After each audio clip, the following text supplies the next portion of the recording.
Roads are one of the most valuable assets in a city. The City of Arvada owns and maintains nearly 1,490 lane miles of road.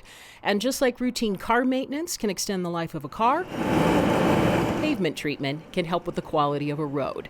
The city's pavement management program is tasked with prioritizing roads for different types of work each year. Every city-owned road is assessed every 3 years. This information is used to plan which roads should receive what type of work based on their existing quality and level of traffic. Some roads can receive low-cost treatments to extend their life. Other roads, particularly older roads, may need more work to repair the asphalt and underlying foundation through more resource-heavy investments. Both types of work are balanced each year using the available budget.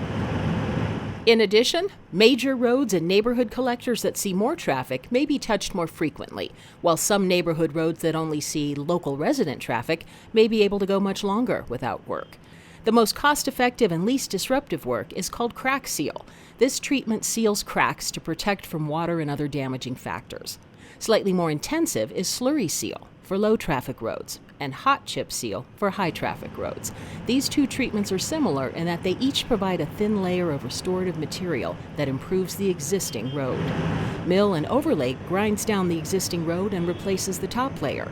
This is a more intensive and costly process and takes place in several phases. This work starts by patching sections of the road, then coming back to mill and overlay.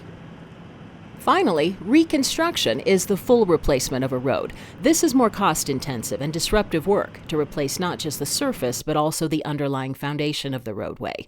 Learn more about the Pavement Management Program and where work is proposed this year by searching Pavement Program on the city's website.